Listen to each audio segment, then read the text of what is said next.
What's going on? Welcome back to another episode of She's with the Band. I'm Tori Kravitz, joined by my co-host Alicia Atout. How are you feeling today, Alicia?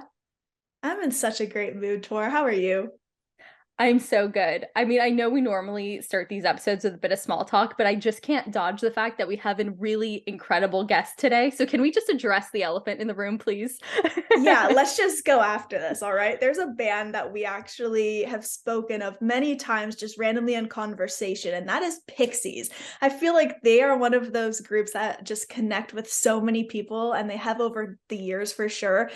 We both have bonded over our love of Where Is My Mind? I know you have a great story you'll tell in a sec, but there's just something so eerie and mysterious about the songs they've put out, and Pixies have had some straight up bizarre tracks, but they were always so infectious and catchy, and had this edge where they'd give me chills, but at the same time comfort me. So I'm very excited we'll be able to learn more about that world. And the reason I was kind of prefacing with all of that is because today we will be joined by Paz Lenchantin of the Pixies.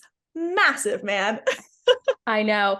And not to mention her history with the Perfect Circle, Zwan. I mean, she's been around the block with so many artists that I love so much. So in addition to being the current bassist of Pixies, just her accolades are outrageous. And it honestly, hearing that intro really gave me chills because like you said, we both have a history of loving Pixies.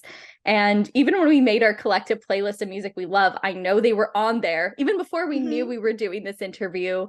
And as you were saying, story, I'll make it super brief, but I went to sit at a coffee shop to write my questions and do some research for this interview. And I kid you not, the moment I sat down at the table with my laptop and opened it up, Where Is My Mind came on the speakers in the coffee shop. And it just felt like the universe was on my side and this was meant to be. So pretty insane. That's incredible. I love so much when the universe just knows you have something neat coming up and they just want to be cheeky with you. They're like, oh, let's just throw this her way and trip her out a little bit, shall we? So I was so psyched when you texted me that happened. Just how bizarre. It's incredible. I know. I texted you in all caps. It's the simulation. We're gonna end up doing a podcast one day fully on dimensions and simulations and manifestation. I can just feel it. One day it's coming. Let's go. Quantum physics. Let's get into it. Yes. Oh man.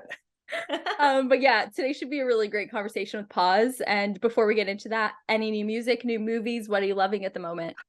Okay. We have to talk about Megan. This is a film so many people have recommended to me, and there wasn't a reason I put it off. It's just you can only get to so much, right? And you were actually one who said, just check it out. So I did, and I loved it. I loved every second. It was like this wild acid trip with the colors and how they decided to play with the contrast of the purples and the greens and the fear of how artificial intelligence just has the potential to blow up and potentially turn on us in that way. Like, it was insane. And then the plot just was gripping because you never knew how far Megan would go to protect the girl that she was paired with. I just thought the entire thing was great. I loved it from start to finish. And there's a sequel, my friends. So we'll be able to see that next year, which has me pumped already. So I just love when a good movie comes out, doesn't disappoint, it lives up to that hype, and then it has a great ending that doesn't leave you baffled or disappointed. It was just 10s across the board. So good. Has anyone ever told you should do movie reviews? Maybe once or twice, and like I may have done a couple. At Alicia too, if you want more on socials. But yeah, no, Megan is super fun. And yeah, I know I talked about it a few episodes back, and it is like just the right amount of camp and great storyline. So I thoroughly enjoyed it too. I did also watch The Mist. Ooh. Oh, sorry. No, I was gonna say I adore the fact that you use the word camp because I used that in my review because I filmed the Alicia review for it this morning. And I was like, dude, it was the perfect combination of camp and this and that. So you got me. Dude, once again, just somehow in sync. But yeah, I watched The Mist as well, which you had recommended a few episodes ago. I will say, I don't know that I loved it quite as much as you did, but the ending was really good. That's my review. And that's why chilling. I don't do movie reviews. Oh my gosh, Tor. No, the ending is chilling. Like, I didn't see any of that coming, and I didn't think it was just going to end that way. It broke my heart. I know. Well, this has been a good movie swap podcast now, so great recommendations across the board. Love that. Let's talk music though. Who are you spinning? What's some records you're loving this week? Yeah, I mean, I will say I'm not going to say a particular song name, but just in general, I've been listening to Alcest quite a bit. I know I've mentioned them on Heavy Conversations, but it's just literally what's stuck in my head right now. All of Yeah. their song titles in French, which is why I'm not going to embarrass myself by trying to name a song because I kind it's of just wish you would try. I'm not gonna lie. we're not going to go there, folks. They do have a song called Sapphire. I could say that one. Oh, well There we done. go. Thank you, thank you. But yeah, Alcest in general, just beautiful, like ambient. It is metal influenced, but it's not what you'd expect. So I'll just leave it at that. And I have been listening to Pixies album Doggerel as well in preparation for Yeah. this interview, and there are some bangers on that one. What about We're you, kind of Alicia? Yeah, well, I'll get into it in like just a second, but we're kind of saying Yeah, before we started recording how prior to every interview, we would actually listen to the artist we were about to of speak course. with. And then we would almost stop listening because it would just Oh, hype up our anxiety and the anticipation so much. So, how long did I you know. actually listen to the Pixies for before you were like, I can't, it's too exciting? Dude, it's so true. I was saying to you, like, back in the day when I first started doing interviews, I would do that. I would listen to the artist, hype myself up, be like, yeah, let's get in the zone. And then I realized I was just making myself really nervous.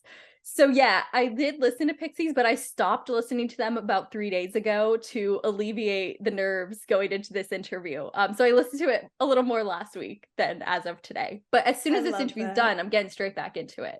Of course, we're always going to be on that bandwagon until we're gone. Like, that's just a fact. Yeah. But for me, I've been listening to a lot of Cursive. They're a group I was super into when I was a teenager, and I don't know why. You know, when there's some bands that you just love and you kind of forget about, and it drives you crazy that you did. Well, they were the one for me lately. They're a group from Nebraska, and they seamlessly ride that line of rock, emo, and hardcore. And the tracks I have to shout out are From the Hips and I Couldn't Love You. They are my recommendations for the week. They're each vulnerable songs that capture just some weird magic in time for indie rock, like the jangly guitars, the swooning lyrics, those anthemic rock choruses. So good. So that has been my go-to right now. I haven't listened to them before, but it sounds like something Tori in high school would have been utterly obsessed with. So I think I I need to think give it a listen. I'm gonna shoot you the two links afterwards because I need to get your critique on this.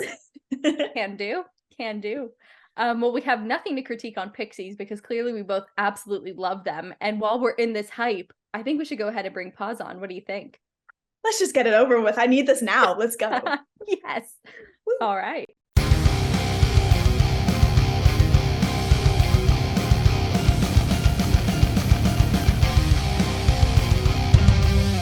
And now we are joined by Pixies bassist Paz Lenchantin. How are you today, Paz?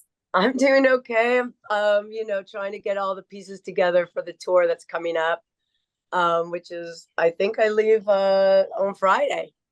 Oh my gosh, it's coming up so soon. You are a busy lady. So thank you for taking a bit of time out of your schedule for us. And I know you're coming to us from Southern California by the beach. That is correct. Southern sunny California. The water was really cold though. It was like the coldest I've ever felt. Yeah, I don't like wearing those little booties on my feet. And people are like, you should be wearing booties. I was like, no, I can't do that, so I just had to deal with cold feet. Yeah, I think it is so cool that you're a surfer chick though. I know, Alicia, you had a bit of curiosity regarding the whole beach vibe, didn't you? Oh, I Going into absolutely this? did. Because the moment we discovered how much you love the beach and surfing, we just connected instantly. Because I always say that the beach is my happy place. There's something just so serene and calming about the waves, the way the energy hits, the sunrises and sunsets are the most stunning there. So I guess since we already brought up the beach, like I'd love to know your obsession about it. Just kind of talk us through about that passion and how if the beach has even sparked your creativity or inspired music or anything in between. Well, it's definitely like a sanctuary outside of home. I do like to go surfing by myself. I don't like to go in like a crew, and it's not a social situation for me. It's more like a meditation.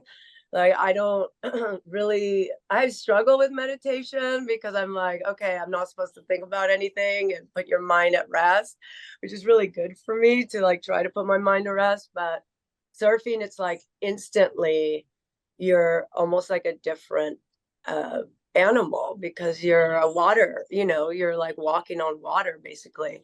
when your feet lift the ground and you're on a board and you start paddling, it's like you leave that other person that touches ground behind. And nothing, that's why I was late. I was like, wait, don't I have something to do? You lose track of time. You don't have your cell phone. You don't have, you just have the waves, yourself, the sun. And Rincon today was great because there's less socializing. Sometimes where like the waves are a little more California mellow, people have a lot of time to chat, which I rather not chat. I love that. I feel that so much. Like similarly, I guess the vibe of being able to put your phone down and focus on something else in a spiritual way. That's how I am when I'm in the gym. So if somebody tries to talk to me when I'm in the gym, I'm like, I'm in the zone. Just let it be. I think with the gym would be like you could put on headphones and people can leave you alone. When you're in the water, it's like you're sitting there. And so it looks like you can't escape. Have nothing to do. So you're like, hey, let's talk. Yeah, I'm like, no, it's okay. I'd rather not. I don't mind chatting, but it was nice today in Rincon. Everyone just kind of like was focusing on the wave. It was really happy to be there. And yeah. Yeah, well, I appreciate that you've taken a break from your no chat zone to chat with us. And I know, you're clearly here for a reason on this podcast. Your career, is so remarkable, going from Perfect Circle, Swan, and now leading you into Pixies, where you found your home. And I, amongst many, would consider you to be a master bass player, amongst one of the greats. So my question for you is, how would you define mastery and timelessness after having been around music that to me does define that? And what are some of the characteristics you've seen in common between yourself and some of those artists who embody that? And there is something about, for example, like a ballerina, right? You see a ballerina, every little kid wants to be a ballerina, and it looks effortless. There's something about it where it's like you don't want to ask the ballerina, can I see your feet? It's like that there are going to be like a lot of work in those feet. It's just like my hands. It's like I've got calluses or my fingers, or but there's so much joy in what you do that you lose yourself, and it becomes this effortlessness that you forget about all the work that it took to get there. And I feel like I don't know, people are in their element when things look effortless,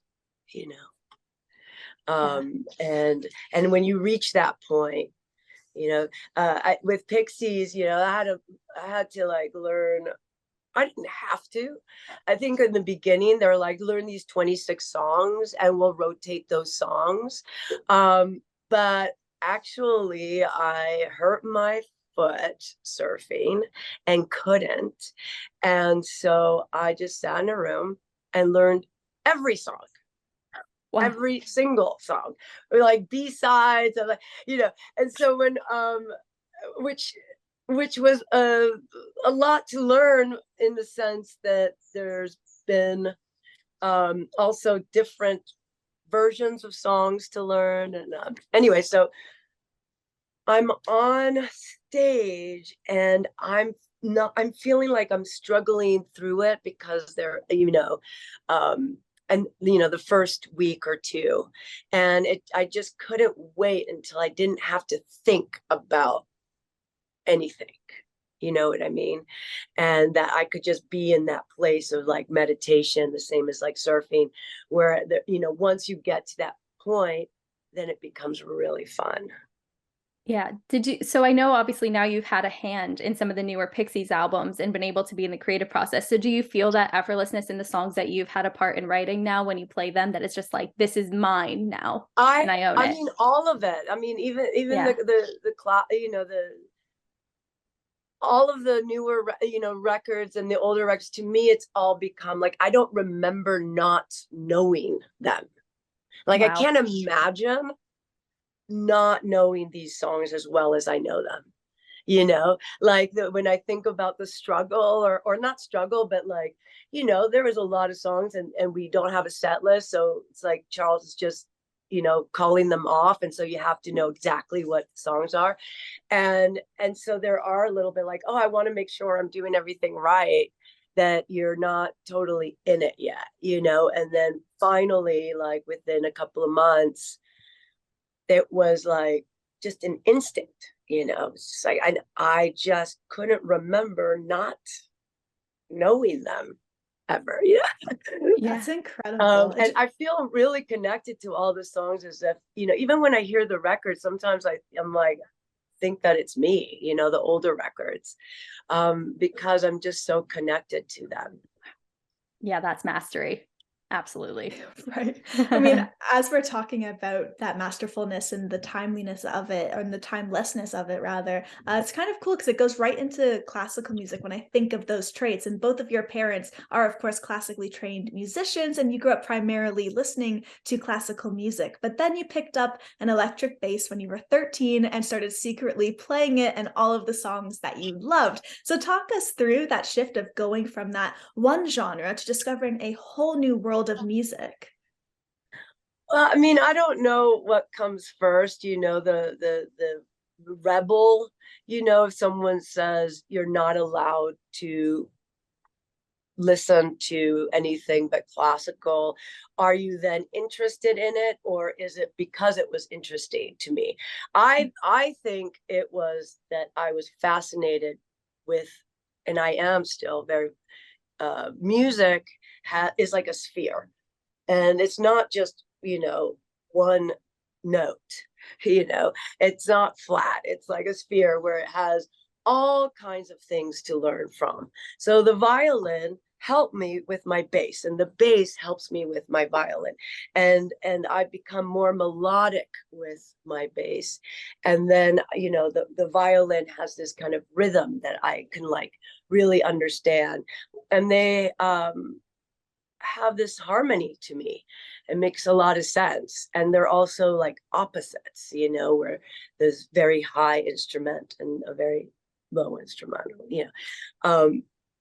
But yeah, I was a closet bass player. What can I say? Like, you know, and I just would wait until everyone went to bed, and I would put my bass on my knee, like, you know, and then just pluck it. So then that was my first amp, was my tooth, you know, on my guitar, on my bass, and it would resonate and vibrate, and it sounded really loud, but no one else could hear it. And I don't know, like, maybe there's a part of me too that I wanted to prove that I can do it, because once they're like, hey, I don't know if this is a good idea, like, you know, my parents are like, what are you doing with the bass? Yeah. And yeah, you kind of want to prove them wrong that I can do it, you know, in a sense. Maybe there's a bit of fire in that way. Passion for sure. You know, it's funny, you've gone from the total opposite of like playing in a closet to playing on some of the biggest stages in the world. So that's some real rebellion. Wild. Yeah, you're like, oh, if I have to keep this a secret, you just watch. But it's also, I guess that's the only way to come out, though, you know, is like come out right. Oh yeah, guns blazing. I love it. Arrived. You know, and this conversation actually does remind me, I had a conversation with a colleague in the music industry before going into this interview where, you know, at first glance, it does seem a bit random to have Pixies on Knotfest, which is very heavy music centric. But I think when you look a little bit closer at it, it actually makes so much sense, because I could guarantee so many metal and heavier music artists who would cite Pixies as being one of their biggest influences and likely one of their favorite bands. And so, you know, seeing how these distant genres are so intertwined really does relate to how you play classical music, and that goes so seamlessly with the rock side of you. So what is your take on just how you've been able to defy the lines of genre and why those barriers just actually do not matter at all? I mean, Yeah, I don't know. I like to put vitamin E oil in all the scars, or like any borders or anything that like separates things, I kind of want everything to be one in a sense. Everything at least influences other things, and with classical, it's just because I had that upbringing doesn't mean that you would be able to like rock or whatever. And um for me, I just love it. You have to love it. Yeah, I suppose that's the major key. Yeah, I mean, I think that is the narrative, or the thing that really glues all of it together, is your love and passion for it. So how do you think also that Pixies music has managed to make its way into so many people's lives who may otherwise not be familiar with rock music or may lean more towards the heavy side but can still love Pixies? What do you think it is about the music that you make that's just resonated with so many? Well, I mean, every record is so different. I mean, if you Surfer Rosa is pretty like rocky, like it's pretty like every song, and but and then there's Where's My Mind is like in there, where you can just all of a sudden just like punch, really give a lot of angst, or and then soften it up.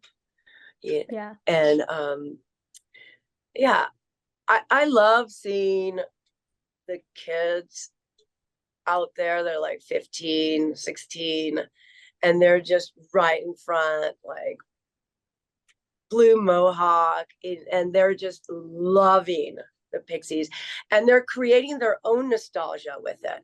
And that's what I love about the new songs and playing them and giving them like stage time, is that then it starts to create that nostalgia, or that remembering that time when you went to that show. And even though we focus, about the legacy and the older songs, take center stage because they've had more stage time, and versus the new songs, no matter how good they are, they haven't had that stage time, the same amount.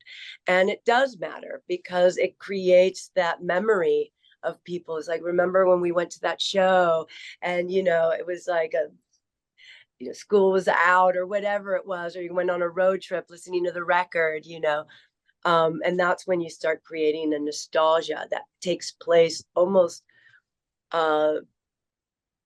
it has a big role, I think, Yeah. in like the feeling of the song. I love That's such a so good point. much. And I Yeah. just love the fact that you brought up that word and the phrase of nostalgia, because there's something I wanted to bring up with you that I'm sure will bring up some nostalgia for you. And in retrospect, the date's very important because on September 8th in 1989, you actually saw The Cure and Pixies at Dodger Stadium in LA. You were 15 and that was your first big show. So in retrospect, how surreal and incredible was that moment? And is that something that hits you every once in a while, just kind of thinking about how things turned out? Well, my cousin bought me tickets for that. Okay. And she's 10 years older than me, and she always was the one that was like, oh, you should listen to this record, you should listen to Love and Rockets, you should listen to The Cure. She would give me a lot of records. And when The Cure and Pixies and Love and Rockets, she's like, we're buying the tickets. I mean, she bought it for me, and it was my first day of school. So I had to ditch school to go to that show. And I love that, in a way, that the one day that I ditch, or that I don't go, is like the most important day of my life, and I don't want to promote like ditching school, but like sometimes something is so important and you almost don't even know why. And then when you show up, and then in retrospect you see, like, if I didn't ditch school, how that would have really changed a lot, of course, in my life. Wow, that So is no, so full I'm not circle. promoting it, but like what, It's like ditching school leads to some pretty great things, folks. We're just saying. I'm sensing the common theme of rebellion continues as well. Like you started Very with much rebellion, so. and as soon as you got introduced to Pixies, same theme. It was really amazing to play with The Cure again. Or not me again, but the Pixies played again like 4 years ago. And now with pandemic, it's hard to remember time. It was about 4 years ago. And I was really touched by that, because now I am on the stage. And it was, I don't know, a personal reward, or even like if it was a film, people would be like, yeah, that doesn't happen, yeah, right, the first big show you ever see, and then you join the band, and if you're a bass player, a girl and a bass player, and you're gonna fill the shoes of your idol like that, it is really, really something. Not that was like a goal of mine ever. Obviously, I never wanted her to quit the band or like ever want her to leave. It's like I loved her in the band, like everyone, but it did make room for me, and I was happy to take the challenge. What a perfect full circle moment. That's just, and no pun intended using those two words, but like that's absolutely incredible. No, everything happens for a reason. When you did that show, did you get to tell The Cure about that story? Were you able to like, hey, just so you know, Robert this is happening? Smith, it's the sweetest, kindest, shy person. He was watching us the entire time, in the side of the stage right next to like on my side, and I would see him, and he's just the whole show, and he was like singing to Baser, and then after the show he came up to me and gave me like his pass so I can also watch from the stage, and he was really sweet, but I couldn't geek out and tell him that I did that, but the band knows, but it just didn't come up. Fair play. We've definitely had our conversations of when you have those kind of full circle moments. Do you say something? Do we play it cool? What's the move? Yeah, so I get that. I know. Sorry, go on. It is definitely a personal reward. Like when you're just writing the script of your own life in a sense, and then it's just unfolds in front of you, and I don't know. It is pretty surreal. Yeah. I can tell from the way you're even recapping it right now how surreal it still is to you to this day. And that's a really cool thing to see, that it's not just something that's taken for granted, or you just wake up and you're like, oh, another day of being awesome. Like it actually means something to you still. And that's really neat. Oh, I cannot wait to get on tour. I cannot wait to be on stage. I love my band. I love playing music. It's a joy in my life, that I'm so grateful. Yeah. And another narrative from the early days of joining Pixies that I really loved, where you created such imagery when you told it in another interview, was about the first time you walked into the rehearsal space, how before you stood by the door for a moment and just paused and soaked it in. And then when you opened the door, you said that you had transformed into a Pixie. And I know that's so sweet that because I took a deep breath. And what's really funny is my mom took me to rehearsal because like I told you, like I had a bad foot from surfing. And it was still not healed. And so like my mom like took me and drove me and dropped me off to rehearsal. And I had like these notepads, and it just was so cute. And and I stood there in front of the door, and because it wasn't an audition, it was now we are rehearsing. It's reality at that point. Yeah, it's like now we're rehearsing for a show. And I just stood there in front of the door, and I'm like, okay, you're gonna, and I could feel it, the little ears, like right when I walked through, it was like my little ears, little wings came out, a little like big, and my nose kind of, and just became a pixie. Oh, I love that so much. See, exactly. It's that kind of imagery that just really transported me to that moment that you were in. And I know that that's gone on to be a little bit of an inside joke with the band. Human Crime is based on that joke as well. So what does it mean to you to become a Pixie? How do we embody Pixies? Can we, or do you have to be in Pixies to do it? Well, the thing about Pixies is you never ask them for directions, okay? Oh, so I'm already lost. Yeah, we've already. And so for the second, because we're kind of like, it's like, we might give you the right directions, okay? Maybe. Potentially. Yeah. So what is it for you? Like when you get into that stage persona versus who you are at home, what is that juxtaposition like? I will say, like, sometimes, on the road, you have your own, personal things that might be happening. And I really like to prepare myself.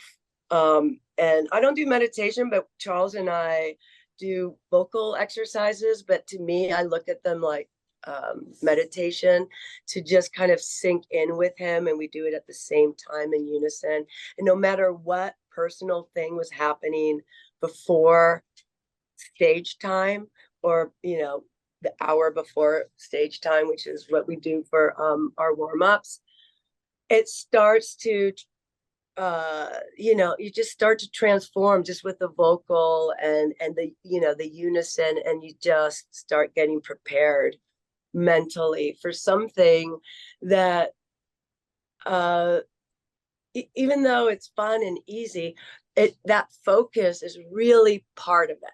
And what I wear is part of it. It's like, it just kind of like transforms. Like, I don't want to wear the jeans that I was wearing earlier, because I need to, no matter what, just like, because things are going to happen. Like, I had my dog pass away when I'm on the road, and it's traumatic, and then you go, and how do you just kind of flip it, and how do you transform into the, like, oh my God, I love what I do, because you do, no matter what you do. But it's that meditation that for that 3 hours, all of that is at rest, and they're not on the stage. That's for, later. And that's really helped me a lot. That seems like such another sign of mastery, really, is being able to tap into that place when you go on stage, no matter what the circumstances, is like, you just gotta be on when you're on. Yeah. And it really is, the stage is not the time to be thinking about those things. It's the time where you're, remembering that this is also part of your vehicle, your person. Some people say, like, does it bother you that that person only likes you for what you do? Let's just say, and it doesn't, because what I do is who I am, and it is a big part of who I am. And so if someone likes me for this thing that I do, it's I'm grateful, because it is a big part of me. It really does seem like these concerts are the land equivalent to your surfing and just hitting those waves all of the time. Like, do you find that there's very much a yin yang between the two? Like, those are your two main spots where you go, things will feel serene. Nothing can stop you or bring you down. Yeah, there is a lot, like, stage time and surf time has a similar, like, put your mind at, like, at this other thing. And especially once the songs now are, we're going to be rehearsing, which is great because we never rehearse. But so this time we're going to, like, actually rehearse before, like, our tour, because we have, like, a new record with new songs that we haven't, like, learned, like, we haven't played enough times to actually know them. But once those songs that are new become as fluent and easy as the songs that we've been playing all the time, it just really brings so much joy and peace to your mind, so you're not, even though I kind of like a little bit struggling, like, oh, oh yeah, the new song, like, okay, how does that go? It just really puts you on your toes, and but it's that fluid, happy joy where you can like just not think about the notes anymore, and that it's similar to surfing where you're not thinking about like, oh, do I put my right foot in front? It's like you just do it. But it always like, I'm always shocked, even like in surfing, I'm like, wait, how do I just do that? I don't even know. Like you go into like an animal, or it's like, it's just an instinct. It's like, here comes a wave, you paddle, you get up, go, and then you're like, wait, I just did that. That must be such a good feeling when you get to the shore and you look back and you're like, whoa. But what did you mean by yin and yang? Just in terms of how both of them give you that life balance in the end, because you have the stress that comes from not being on the water on stage, and then finally it's juxtapositioned against the peace that those other things bring you. Yeah, I mean, with surfing, it's totally a hobby. Like it's just like something I like to do, where I take my work really serious. I mean, I hate to say this word serious, but like I really do put a lot of thought in my career and my music, and where in surfing it's more just like to not have any thought, and just to have a time for myself and meditation or whatever, just in peace and staying in my physical form, too, in shape or whatever. But with music, I do like get kind of, do take it pretty serious in wanting to make that perfect track, or wanted to record that perfect take, or come up with the best bass line for that track, or make the best record possible, where there is thought in that. I could definitely hear a lot of that when I listen to the Pixies podcast, which is really like the audio of the whole creative process for the last album. Like it is so meticulous. And even just hearing you talk now about the way that you all operate as a band, it is such a unit. It brought up a quote that I remember you saying in another interview that I found really fascinating, where you had said the essence of a band is almost extinct. So I would love your observations on that, to elaborate a little bit more on how you're seeing newer bands in 2023, and what advice you have to restore that essence and soul that you've been able to maintain with Pixies at the moment.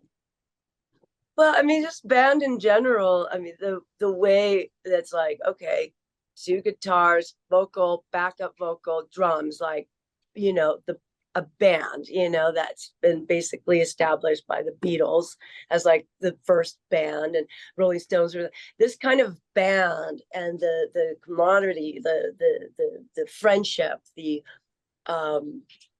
family that you have in on tour and within each other. It's not just like, hey, like, okay, well, we'll just get somebody else to fill. It was a big deal to lose a member, mm-hmm. And I could see it in their hearts that it was a big change that was happening, and it wasn't casual. The member was very important, and something like that today is less important, I guess. Like, oh, people are more replaceable, and I'm not saying I replaced her, because it was more like there was a baton handed, like they respect me the same, and as long as I want to stay, I'm, as long as we are together, that's the band. And it's not common anymore. It's interesting because I know you likened your inauguration into Pixies almost like a marriage. So I'm getting that vibe. Yeah, well, for me, I'm like them, like that's what I want. I want to be in a band. I want to, I've mainly been in bands with men, And for whatever reason, that's just been like my, I want to be in the gang with, part of the boys club or whatever. And but band to me was very important, that it wasn't like just backing up a singer songwriter or like a studio session musician, or it's like all of those things I could possibly do. It just didn't fulfill me. It didn't make me want to go, yeah, I'm going to spend half of my year on the road with these guys, and you have to really, really want to, because it's time is the most valuable thing that we've got. Our currency is what we're paying attention to, and that is our highest currency. And so if you're paying attention or spending your time with people that you don't like,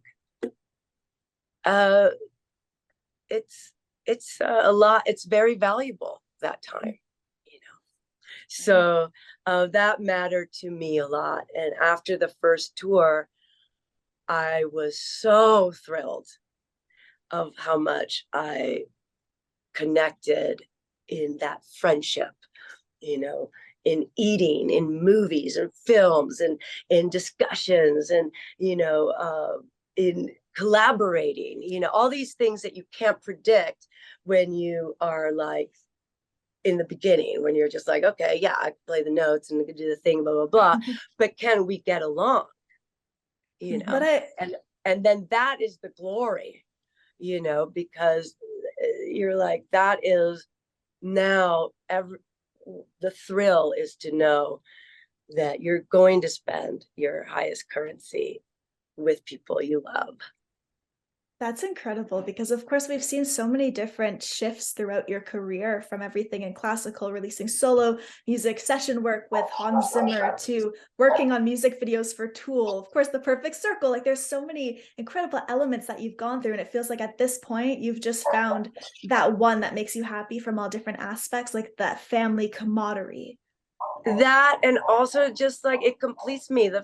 They allowed me to make music videos. I'm like, what? So I get to do that too. And that's what I love about band and music, is that there is a lot of different ways to express yourself, whether it's with art, visual arts, doing an album cover, or making a t-shirt, or fashion, or there's so many things in. It's not just how good are you at bass? It's a whole thing that, and it was a beyond a perfect fit for me. It really completed me, so I don't have to try to do these things with other people. And then, when I'm home, I'm like, well, I haven't played, I haven't made a music video, or I haven't done this. So then you end up on your break doing these things with others, you know what I mean? But with Pixies, it's like, yeah, I could just focus all my energy with them, because they complete me. Yeah, I don't need to go looking. Yeah, you beat me to it, because that's something I really wanted to ask you about, is how you ended up directing some of these more recent videos for Pixies. You went to film school, right? So this has been like a long-standing skill of yours. I've always wanted to, I like the amateur vibe of things. And when you look at some of the earlier Pixies music videos, they are also very into the like anti-music video, or like there's a lot of a good spirit about it, not taking themselves seriously, or the like Valoria, it's the band, pre-me, is just slow motion to fit 3 minutes, just jumping over a rock, and so when we were doing music videos, they're like, hey, Paz, I know that you really, you have some history in making music videos, and would you want to like give one a shot? And I said yes right away. And every time I say yes, I go, why did I just say that? Like, what am I going to do? Like, what is the, he's like, I'm like, yes, I have all these ideas. And I'm like, what are my ideas? Like, what are the thing? I just like, why did you say yes? And then I never regret it. I always say, like, you don't regret the thing you don't do as much. Wait, you don't regret the thing you do as much as you regret the things you don't do. So saying yes is definitely part of the cards, even if it's scary. And even if, like, right at that moment, I might not have all the ideas, they just kind of unfold. And even if it's a simple idea, or, have fun with it and do it and learn from it, if I ever regretted anything, it was for saying no. Mm-hmm. It's so cool that you've come. Lesson. Right. And you've come to this point now where you're in this job where you can do so many of these different things and intricacies that you love so much, but all under the one umbrella. It's like you had to go through that trial and error throughout the years to just find your place. So it's just so cool to see that all come to fruition, really. Yeah. Yeah. Thank you for saying that. I appreciate that. Of course. Well, Tor, I think at this point it'd be great to hop into our little speed round quick fire segment where we are going to get into some jaw-dropping questions. So, Paz, I'd love to start things off by asking, what is the most jaw-dropping experience you have ever had at a show? Wow. I mean,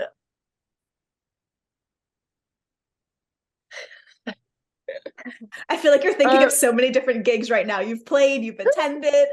I mean, there's just like so many things that come in mind, but I will say this one that it's unforgettable. Like, I played a lot of shows. Like, I wouldn't even know thousand.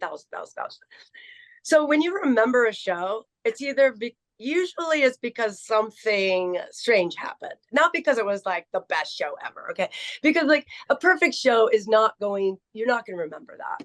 You're going to remember when something happened, and there is a show that is memorable. And I was with Swan, Billy Corgan, and we were in Germany playing before Judas Priest, Iron Maiden. I'm sorry, it was Iron Maiden.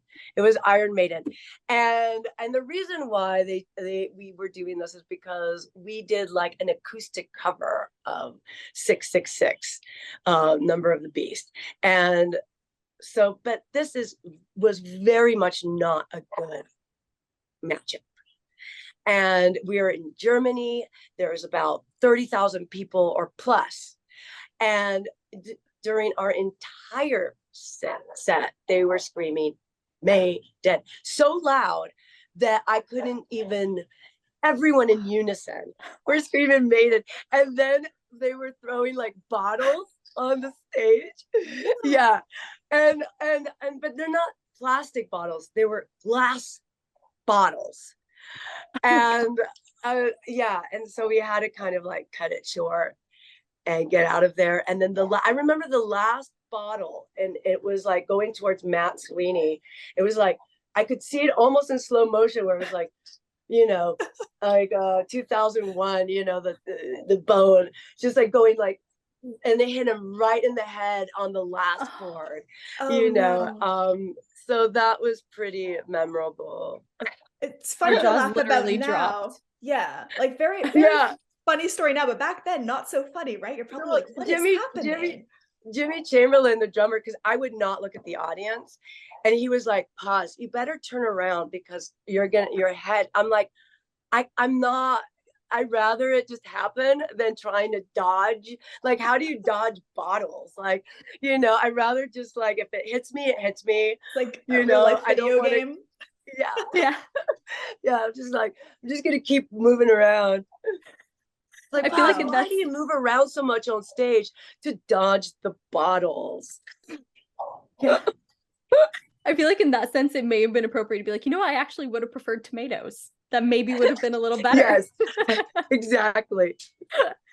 Oh man. And wow, how do we even move on from that one? That was crazy. But the next one we have here is the most jaw-dropping misstep early in your career and then the lesson that you learned from it. The jaw-dropping lesson? Like a misstep that you had early in your career and then the lesson that you learned from that experience. Well,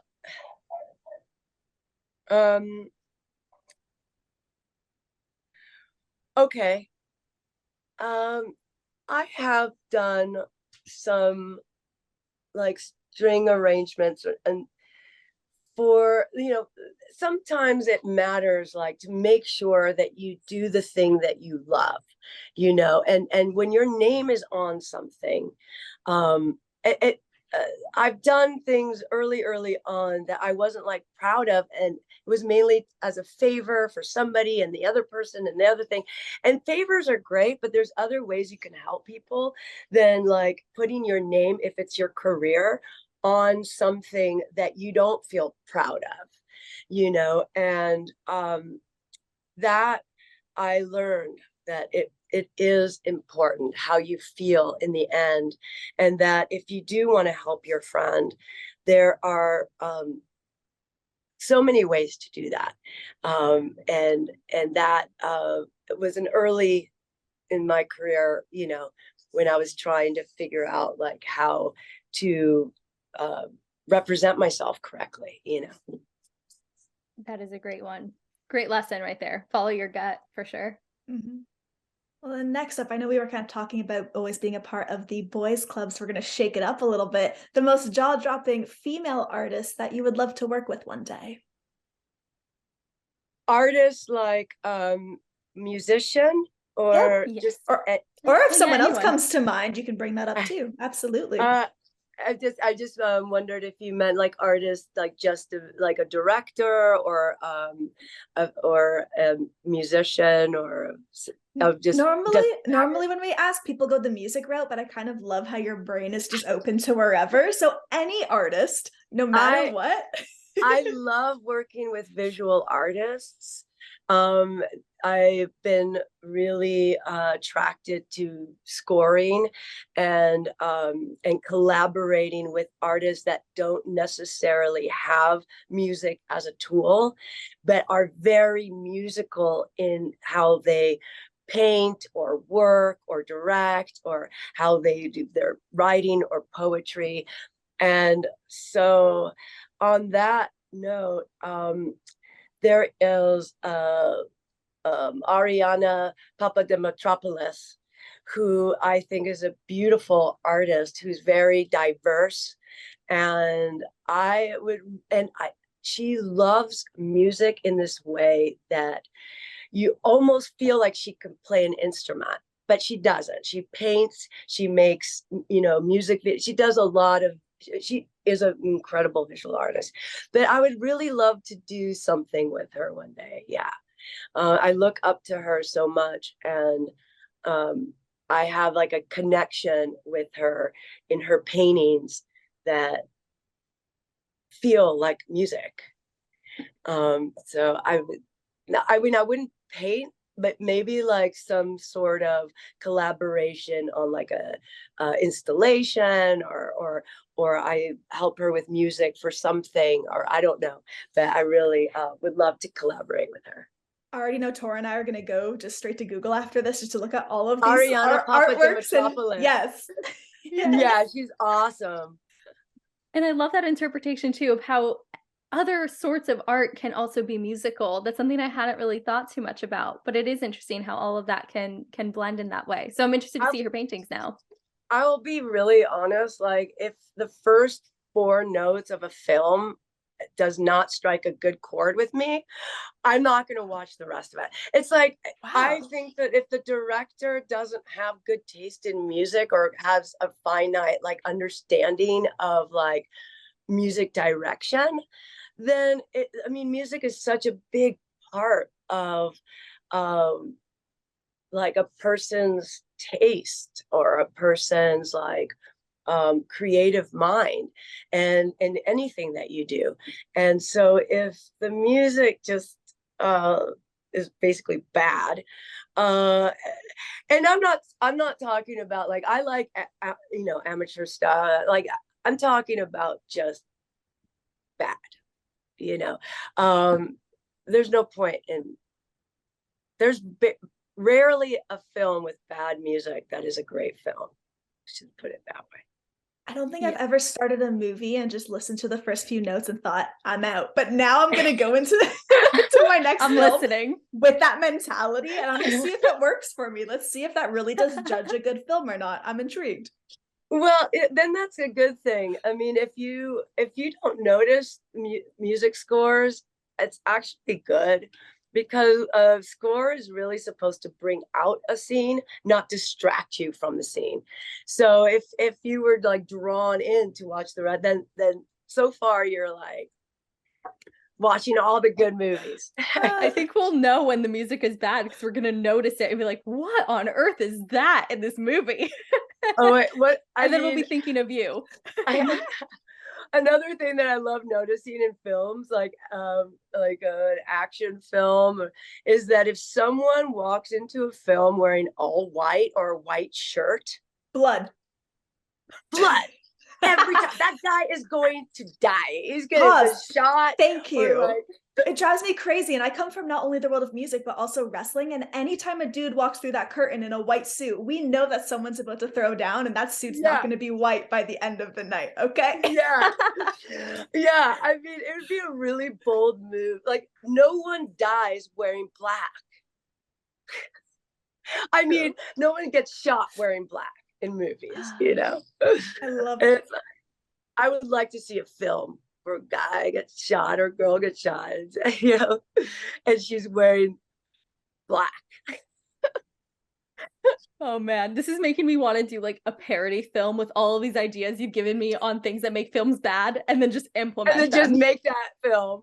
Yes. I mean, I don't think it makes it bad, because like Quentin Tarantino, like that's, you know, it, like he like, there's this one scene where it's like he's wearing like a jumper, it's all white, it's like not even a shirt, it's like the whole jumper is white, and it's like, if you couldn't be more, you know, it's like it's almost like hearing the two notes of Jaws, where you're like, do no, you're like, you know that the shark is about to like attack, you know. That's like, what a good analogy. White shirt sounds like to me. The two notes on the piano. That is so good. Well, I almost forgot that we were in our jaw-dropping segment, because I just got way too excited about that conversation. But we do have one more for you, Paz. It's the most jaw-dropping misconception about you that you wish people understood. That is just so sincere. Just that, I mean, I love people who are misunderstood. Okay, like it's something that's so endearing about, you know, these friendships where you're like, I become closer to people when you can tell that they're misunderstood in their jobs or in their thing, and it just attaches me closer, you know. So in a way, like being misunderstood, if I am, I'm okay with it. We're gonna keep it that way. Yeah. You know, yeah. I like, just let me be misunderstood, you know, like it's okay. And there's something endearing about that. And so I'm not gonna solve that.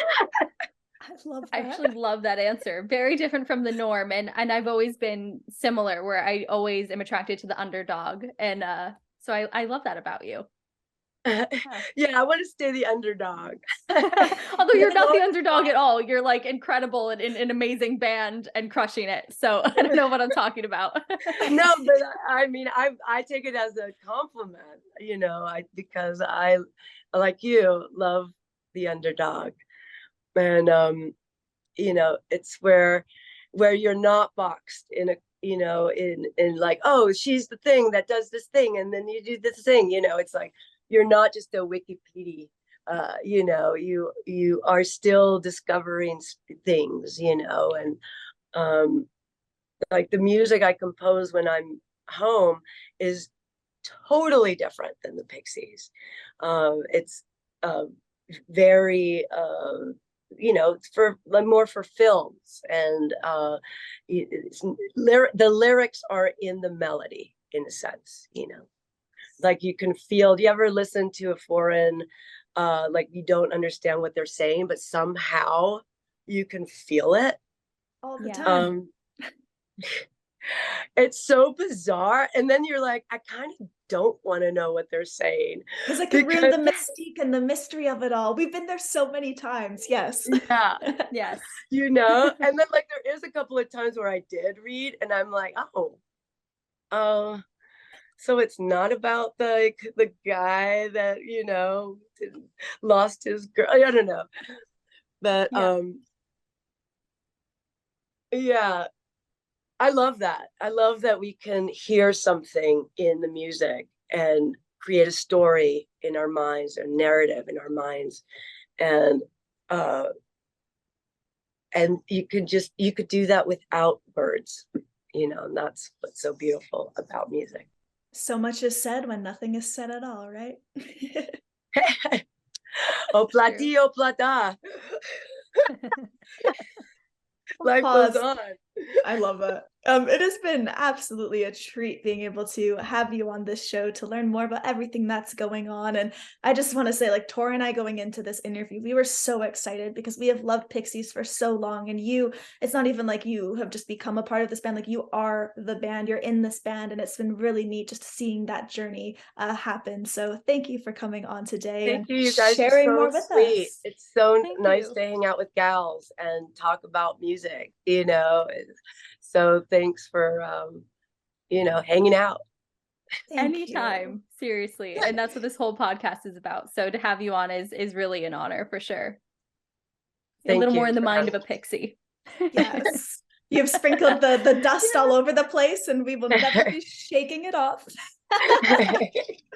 Yeah, actually right now I've been getting like a phone call from Charles going, Paz, are you ready to turn into a Pixie? Because like we go through the door and then we like, change. Transform. Oh, that's incredible. Transform.